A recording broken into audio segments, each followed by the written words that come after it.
Dios los bendiga mucho. Sean todos bienvenidos a este video que para la gloria de nuestro Señor Jesucristo y la edificación de ustedes hemos preparado.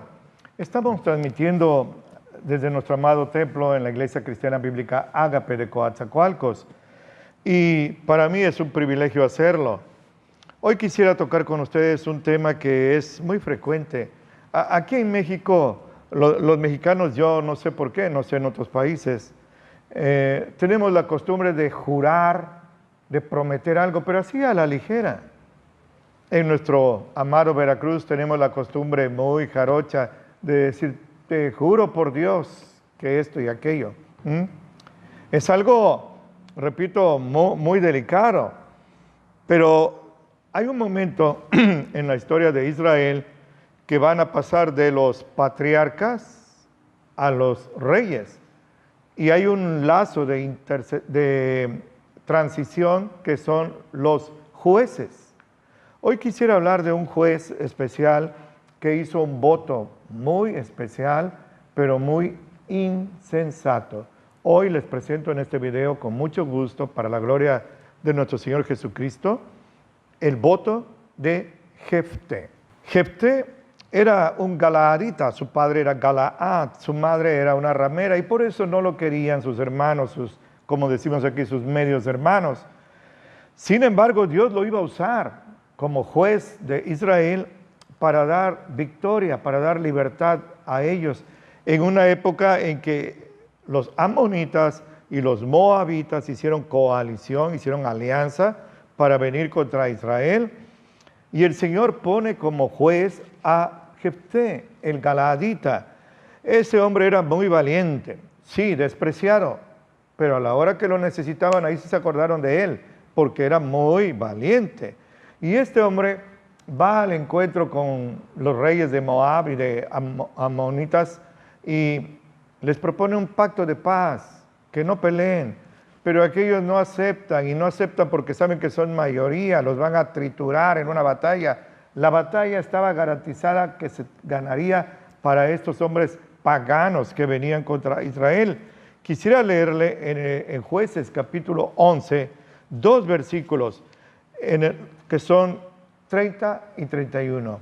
Ahí en medio de la batalla, quizá, eso es muy probable, cuando el Señor usa a Jefté, pero aquellos por su mayoría, tanto numérica como militar, están prevaleciendo. Entonces ahí en el fragor de la batalla, Jefté hace un voto, una promesa a Dios, sin pensarlo. Quizás las flechas estaban volando, los espadazos estaban ahí oyéndose, y él dijo así, Jueces 11, 30 y 31, así está escrito. Y Jefté hizo voto a Jehová, y le dijo, si entregaras a los amonitas en mis manos, cualquiera que me salga a recibir de las puertas de mi casa, escúcheme, cuando yo regrese de los amonitas en paz, será de Jehová y lo ofreceré en holocausto. Repito esta última frase, lo ofreceré en holocausto. Esta era una costumbre de la época. Israel se había corrompido con las prácticas paganas de las naciones que estaban alrededor. La época de los jueces, que duró casi 4 siglos, fue terrible. Es una época que se podría definir con una sola palabra: apostasía.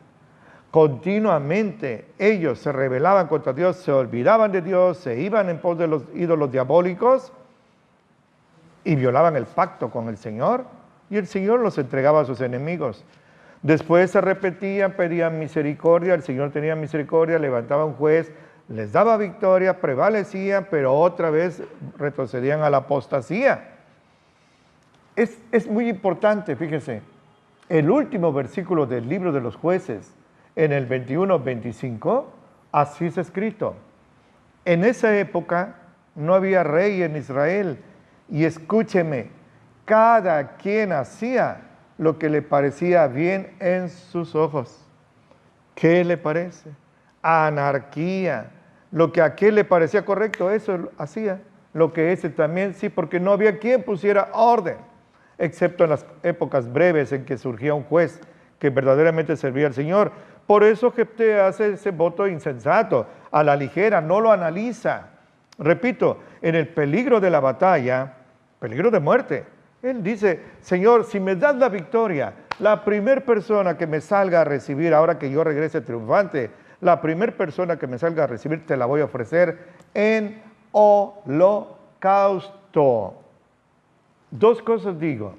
La primera, la costumbre era que cuando llegaban los amos a sus casas, sobre todo después de una batalla en la que resultaban victoriosos, el primero que los salía a recibir era un criado, un esclavo.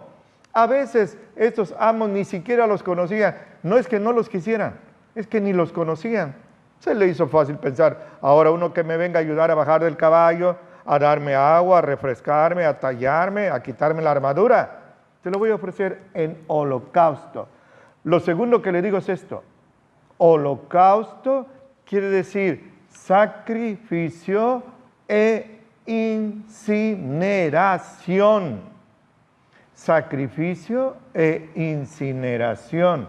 Lo digo en una palabra: significaba muerte de esa persona. Y el hombre, corrompido como estaba con las costumbres de esa época, las costumbres paganas, hizo ese voto. ¿Qué se iba a imaginar quién lo iba a recibir? Pero qué tragedia. Dios permitió, no mandó, Dios permitió que sucediera algo terrible, terrible. No soy Jefté, pero me duele nada más de saber lo que va a pasar. Se lo comparto textualmente. Jueces 11, 32, 35, así está escrito. Pasó pues Jefté a los hijos de Amón para pelear contra ellos, y Jehová los entregó en su mano. Gloria a Dios. Dios le dio la victoria a Jefté sobre ese ejército superior en número y en armamento. Y los hirió de grandísimo estrago, desde Aroer hasta llegar a Minit, 20 ciudades, y hasta la vega de las viñas. Así fueron dominados los amonitas delante de los hijos de Israel. Y escúcheme, qué tragedia. Y regresando Jefté a Mizpa, a su casa, he aquí que su hija le salió a recibir con adufes y danzas, con panderos y danzas. Y era la sola, la única suya. No tenía fuera de ella otra hija, ni siquiera otro hijo. Y cuando Jefté la vio, rompió sus vestidos, una práctica judía, rompió sus vestidos en señal de aflicción, y dijo: ay, hija mía, de verdad me has abatido, y tú eres de las que me afligen, porque yo he abierto mi boca a Jehová, y no puedo retractarme, no puedo echarme para atrás. Su única, su amada hija, salió a recibirlo con su inocencia, con su alegría, y sale a recibirlo. Y este hombre todavía, al darse cuenta de lo insensato de su voto, de su promesa, todavía le echa la culpa a ella: hija mía, en lugar de que yo venga alegre, ahora estoy afligido en extremo. Y tú eres, dice, de las que me afligen. Qué cómodo es echarle la culpa a otros. Esto viene desde Adán y Eva, ya en el huerto. A Adán le dice el Señor: es que la mujer que tú me diste me hizo pecar, ella me hizo comer del fruto. Y la mujer le echó la culpa a la serpiente, que era Satanás. Eso es algo terrible. Repito, no podemos imaginarlo, no podemos imaginarlo. Pero yo quisiera aquí, en este momento, que usted me pusiera mucha atención, porque le voy a compartir lo que textualmente Dios permitió que se escribiera a través de su Espíritu Santo para nuestra enseñanza. En los versículos 36 al 40 vamos a hallar la estatura espiritual, déjeme decir así, de esta chamaquita, de esta jovencita, que aunque era pequeña en edad, era enorme en estatura espiritual. Los versículos 36 al 40, así está escrito. Ella entonces le respondió a su padre: Padre mío, si has abierto tu boca a Jehová, haz de mí como salió de tu boca, porque Jehová ha hecho venganza en tus enemigos, los hijos de Amón. Padre, si hiciste ese juramento, cúmplelo. aunque ese cumplio significaba sacrifícame, incinérame, porque Dios ya te cumplió. Él te cumplió, cúmplele tú. Miren qué estatura de esta niña, jovencita. Versículo 37, así está escrito. Y le volvió a decir a su padre, permíteme hacer esto. Déjame por 2 meses que vaya y descienda por los montes y llore mi virginidad, yo y mis compañeras. Él entonces le dijo, ve, hija, y la dejó ir por 2 meses. Y ella fue con sus compañeras y lloró su virginidad por los montes. Y cuando pasaron los 2 meses, regresó a su padre, escúcheme, y él hizo con ella conforme al voto que había hecho. Y ella nunca conoció varón. Esa jovencita tan digna murió virgen. Versículo 40, así está escrito. De aquí fue la costumbre en Israel que de año en año, yo creo que hasta hoy, iban las doncellas de Israel a endechar a la hija de Jefté el Galaadita 4 días al año. Y ahí termina el capítulo 11. ¿Qué le parece? Qué tragedia. Pareciera... Yo recuerdo que antes de conocer a Cristo, inclusive era yo un chamaco, oí una historia así. Quizá era esta, pero yo lo consideré como una historia nada más, como una fábula. No fue realidad. La verdad es que existió Jefté y su hija. Y ahora llego a mi punto central ahora. Hay 2 interpretaciones en torno a este suceso tan aciago. La primera, escúcheme, la primera es que Jefté cumplió su voto a Jehová. Es decir, que Jefté realmente sacrificó a su hija y la incineró en un holocausto a Jehová. Pero ha surgido una nueva interpretación, especialmente de los testigos de Jehová. Ellos dicen que no es cierto, no la sacrificó. Hable usted con cualquiera de ellos y podrá comprobar lo que le estoy diciendo. No la sacrificó, y argumentan, porque Dios no acepta los sacrificios humanos. Estamos de acuerdo.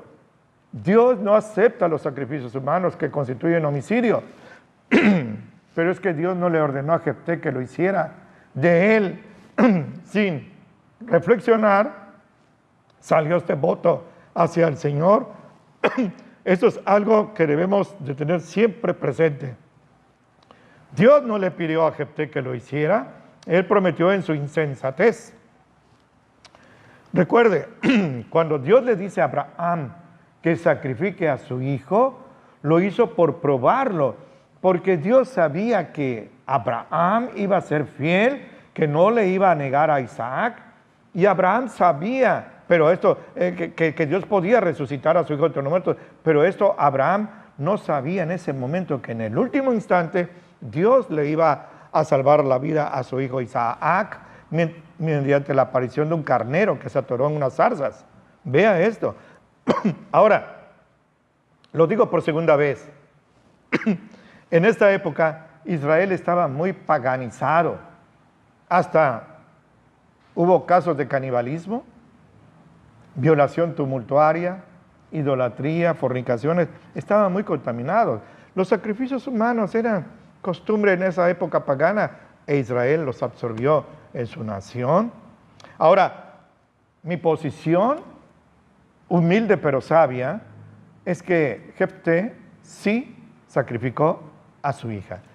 En primer lugar, porque eso es lo que la palabra holocausto significa, sacrificio e incineración de la víctima. Y le compartí ese texto. Y por eso, porque sí la sacrificó, entendemos la reacción de Jefté y de su hija. Él en extremo angustiado, hecho pedazos en su alma. Y la hija también con dolor, y le hace una petición muy espiritual de ir a los montes. ¿Sabe qué dicen los primeros, los que dicen que no la sacrificó? Que lo que hizo Jefté fue recluirla en una especie, déjeme decir, de convento, de monasterio. Y ahí ella iba a servir a Dios allá en privado. Nunca se iba a casar y que así murió. Vaya castigo.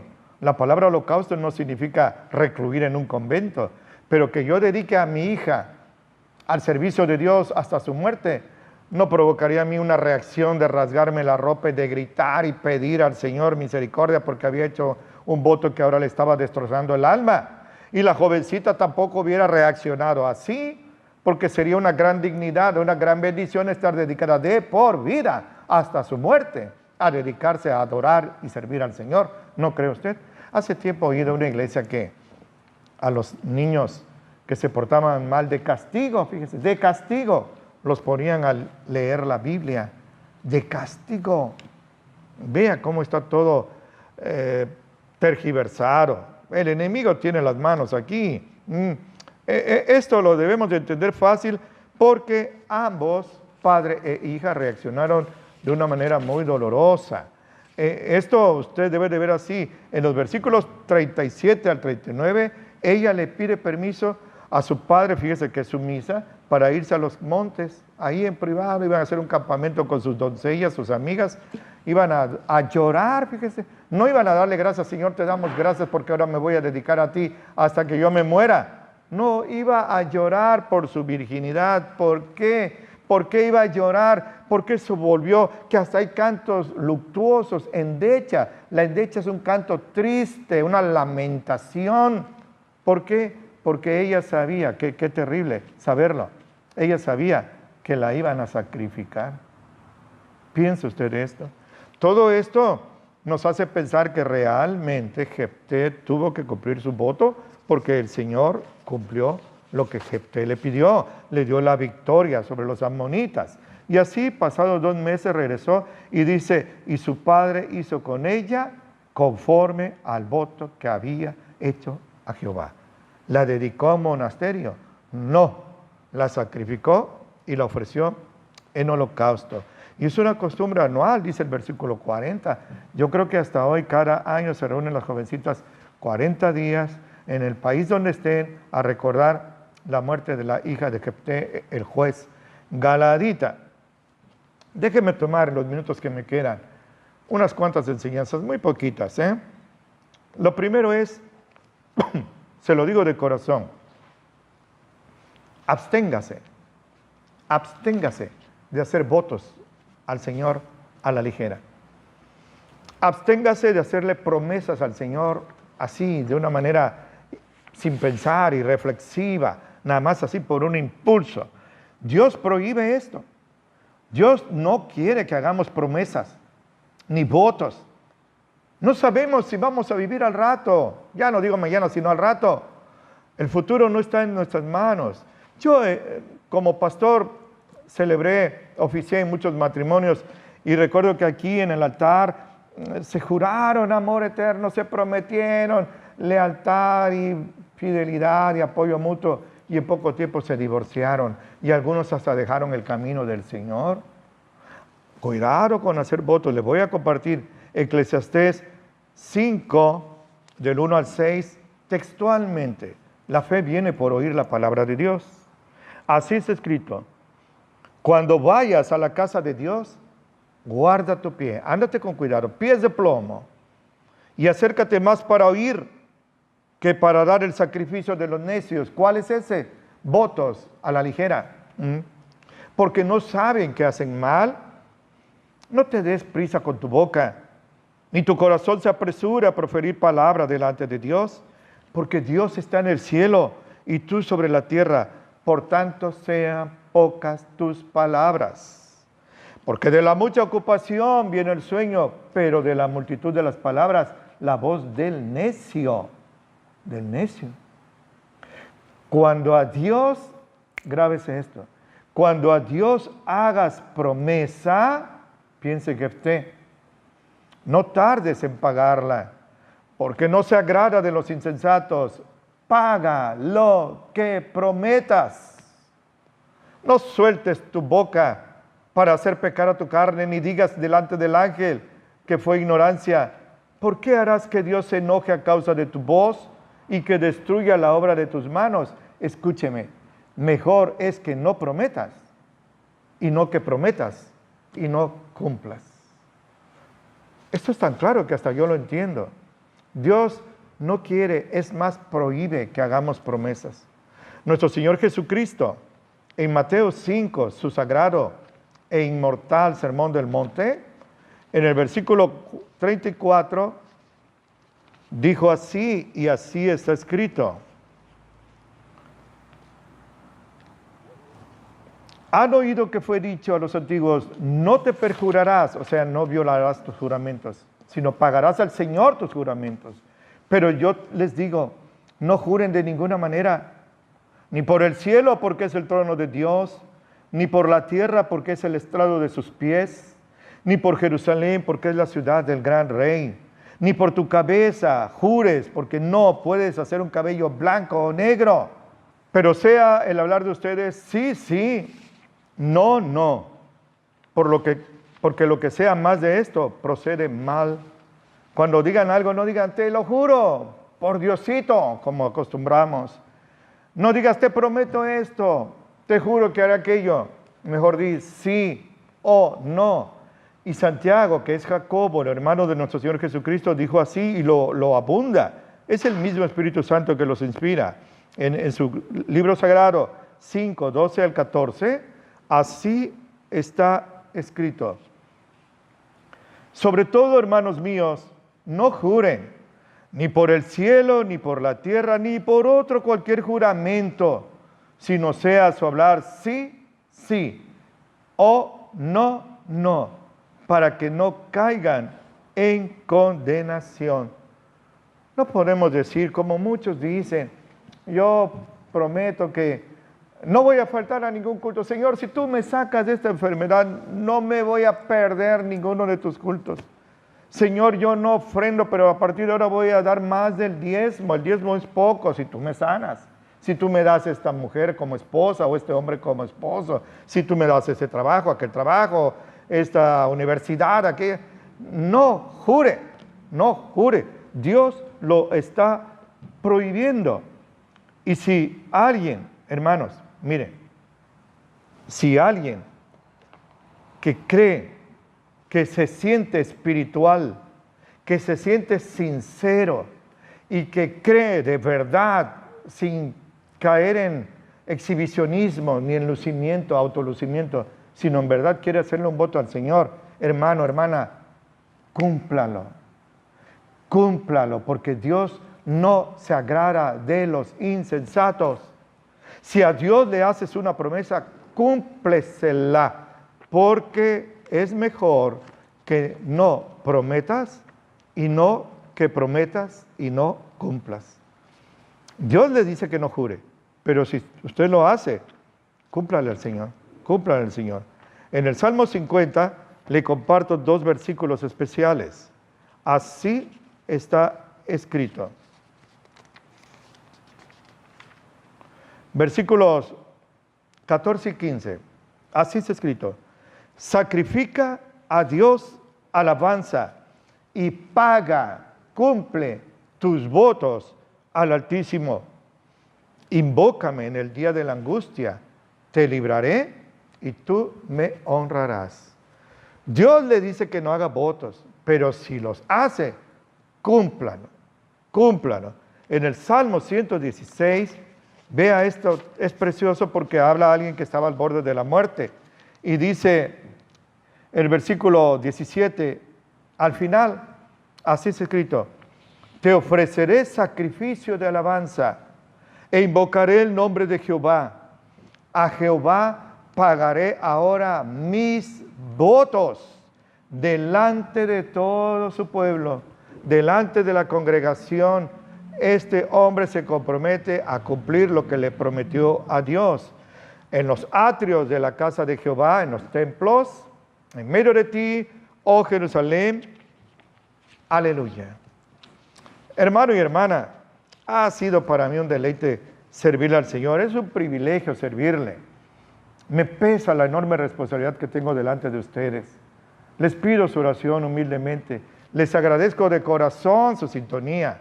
De veras, compartan estos videos si les han sido edificantes y así, viéndolos a los ojos, les doy un abrazo fracturante, les estrecho fuertemente la mano y le ruego al Señor que atalaya entre ustedes y yo, ahora que nos vamos a separar en Cristo Jesús.